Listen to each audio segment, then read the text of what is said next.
So I am Reginald D. Taylor, and I am with Follow the Call to share my story about call to the ministry. Interesting, Rob. I come from the wrong side of the tracks, 8th grade dropout. By the time I was 12 or 13, I was moving 1 and 2 kilos of cocaine a week, 200 pounds of weed. I was snorting 15, 20 grams a day. I was all three: drug doer, drug distributor, and drug dealer.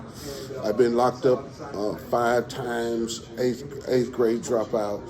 And on January the 6th, 1992, I overheard the gospel, placed my faith in Christ, experienced the peace that comes with trusting Him, and immediately I sensed that I was made for a purpose.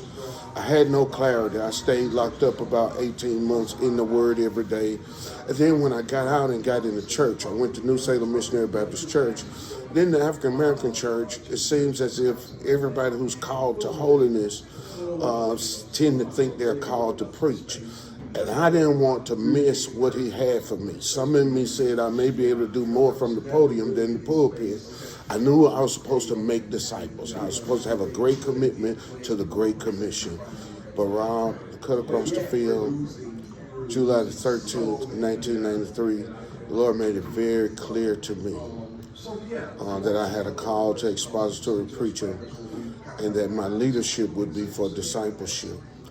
And so I entered into the ministry, as we call it, preaching ministry. And I had been discipled by Sue Campbell, influenced by Herb Hodges, Quentin Lytle, Dr. David Larry Boyle, Rick Beck with Youth for Christ. And these men were disciple-making disciples. And their philosophy was, wherever you are, whatever you're doing, the ultimate call is to make reproducing disciples of Jesus Christ. And so now, Rob, I've been saved for 32 years, preaching for 31 years. I've been pastoring for 22 years. I have 5 degrees, 4 of them in Bible, 3 of my masters. I'm currently working on a PhD in expository preaching at Midwestern Baptist Theological Seminary. I'm a church planner. I pastored one church for 10 years. I launched a church while pastoring that church, kept them both for about a year.